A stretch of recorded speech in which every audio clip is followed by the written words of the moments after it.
दोस्तों, आपको पता है कि गूगल की इंटरव्यू प्रोसेस में एल्गोरिदम्स का कितना इंपॉर्टेंस होता है। प्लेसमेंट के टाइम हमें कभी कभी फेमस एल्गोरिदम्स के क्वेश्चंस पूछे जाते हैं, जैसे कि सॉर्टिंग, सर्चिंग और ग्राफ्स। ये सब एल्गोरिदम्स हमें एफिशिएंट सॉल्यूशंस देने में मदद करते हैं। आज हम इन्हीं एल्गोरिदम्स के बारे में बात करेंगे तो हमें अच्छे प्लेसमेंट्स मिल सके। तो चलो शुरू करते हैं। अब हम बात करेंगे फेमस कंप्यूटर साइंस एल्गोरिदम्स के कोर कॉन्सेप्ट की। ये समझना बहुत जरूरी है क्योंकि ये हमारे कोडिंग के फाउंडेशन है। एक रियल लाइफ एग्जाम्पल से समझते हैं रेलवे सिस्टम का। जब आप स्टेशन पर पहुंचते हैं तो आपको एक क्यू में खड़ा होना पड़ता है, टिकट काउंटर के सामने। ये क्यू एक डेटा स्ट्रक्चर है जिसमें आपके सामने वाले को पहले सर्विस मिलता है, फिर आपका नंबर आता है।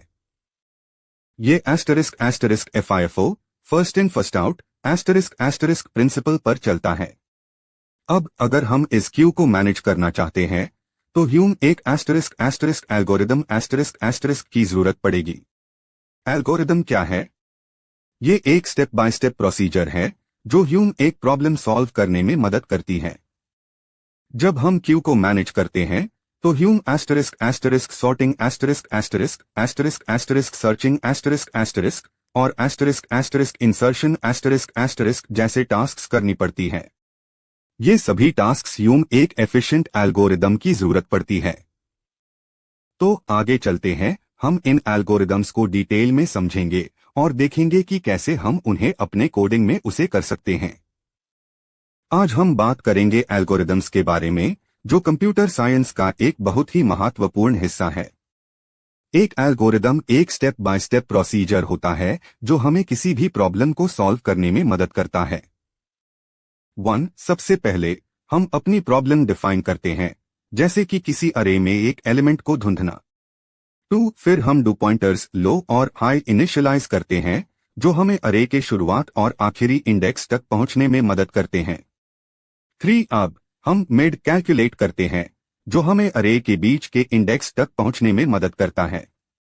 देखो यहाँ पे एनिमेशन में मिड कैसे कैलकुलेट हो रहा है।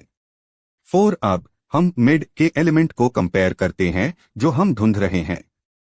5. अगर मिड का एलिमेंट हमसे छोटा है तो हम लो को मिड +1 पर अपडेट करते हैं। 6. अगर मिड का एलिमेंट हमसे बड़ा है तो हम हाई को मिड 1 पर अपडेट करते हैं। 7. इस तरह हम लो और हाई को अपडेट करते रहते हैं जब तक हम अपना एलिमेंट नहीं ढूंढ लेते। देखो यहाँ पे एनिमेशन में कैसे लो और हाई अपडेट हो रहे हैं। 8. और फाइनली हम अपना एलिमेंट ढूंढ लेते हैं या फिर हमें पता चलता है कि वो अरे में नहीं है। इस एल्गोरिदम को बाइनरी सर्च कहते हैं, जो एक बहुत हाई एफिशिएंट एल्गोरिदम है। देखो यहाँ पे एनिमेशन में कैसे ये एल्गोरिदम कम करता है। ये एल्गोरिदम हमें एक अरे में एक एलिमेंट को ढूंढने में मदद करता है और इसके लिए हमें log n टाइम कॉम्प्लेक्सिटी मिलती है, जहां n अरे का साइज होता है। इसलिए ये एल्गोरिदम बहुत ही फास्ट और एफिशिएंट है। देखो यहाँ पे एनिमेशन में कैसे ये एल्गोरिदम काम करता है और कैसे हम इसे अपने प्रोग्राम्स में उसे कर सकते हैं। आज हम फेमस कंप्यूटर साइंस एल्गोरिदम्स की सीरीज में एक इंटरेस्टिंग एल्गोरिदम देखेंगे, जो है बाइनरी सर्च। हम इसको पाइथन में इंप्लीमेंट करेंगे। स्क्रीन पे देखो, हमने एक लिस्ट बनाई है जिसमें नंबर्स है और हमने एक टारगेट वेरिएबल भी बनाया है।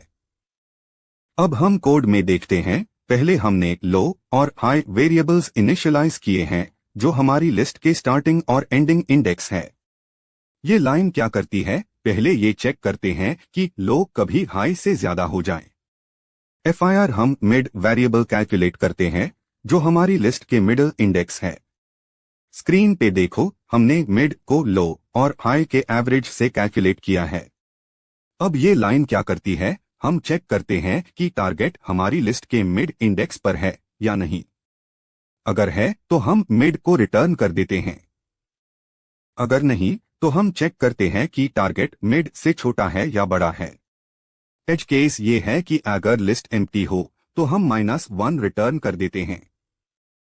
स्क्रीन पे देखो, हमने ये सारी कंडीशंस हैंडल की है। और हमारा एल्गोरिदम काम कर रहा है। अब हम अपने एल्गोरिदम को टेस्ट करेंगे और देखेंगे कि ये कैसे काम करता है। अरे दोस्तों, आज हम बात करेंगे ड्राई रन के बारे में, जो कि फेमस कंप्यूटर साइंस एल्गोरिदम्स का एक इम्पोर्टेंट हिस्सा है। ड्राई रन का मतलब है कि हम एक एल्गोरिदम को चलते हैं, लेकिन एक्चुअल आउटपुट नहीं निकलते, सिर्फ देखते हैं कि एल्गोरिदम क्या करता है। एक कॉन्क्रीट एग्जाम्पल लेते हैं, जैसे कि अगर ह्यूम 5, 2, 8, 1 और 9 के बीच से सबसे छोटा नंबर निकलना है, हम बबल सॉर्ट एल्गोरिदम का उसे करेंगे। पहले स्टेप में हम 5 और 2 को कंपेयर करते हैं और देखते हैं कि 2 छोटा है, तो हम 5 और 2 को स्वैप करते हैं। अब हमारे पास 2, 5, 8, 1 और 9 है।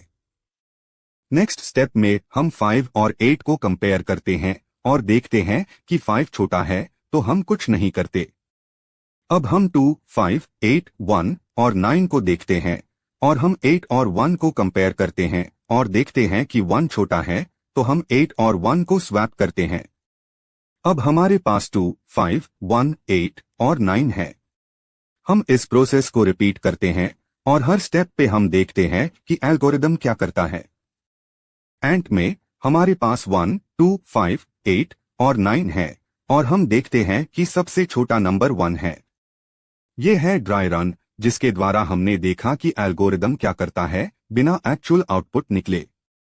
इसे ह्यूम एल्गोरिदम को समझने में मदद मिलती है और हम इसे अपने प्रॉब्लम्स को सॉल्व करने के लिए उसे कर सकते हैं।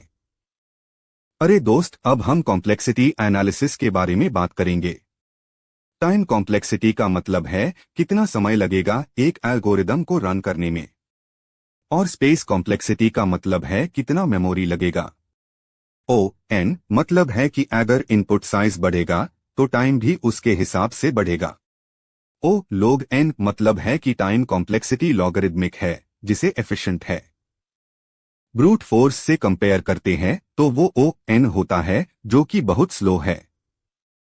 इंटरव्यूअर्स एक्सपेक्ट करते हैं कि तुम अपने एल्गोरिदम का टाइम और स्पेस कॉम्प्लेक्सिटी बताएं। तो अपने एल्गोरिदम को ऑप्टिमाइज करो और कॉम्प्लेक्सिटी को ध्यान में रखो ताकि तुम्हारी कोड एफिशिएंट और स्केलेबल हो। ये कॉन्सेप्ट्स क्लियर होने चाहिए, नहीं तो इंटरव्यू में प्रॉब्लम आ सकती है। तो दोस्तों, की टेकअवेज: एल्गोरिदम्स की बेसिक्स, टाइम और स्पेस कॉम्प्लेक्सिटी और इम्प्लीमेंटेशन। इंटरव्यू में वेरिएशंस मिलेगी, जैसे ऑप्टिमाइजेशन या मॉडिफिकेशन। अब प्रैक्टिस करो और ब्रेन टू कोड सब्सक्राइब करो।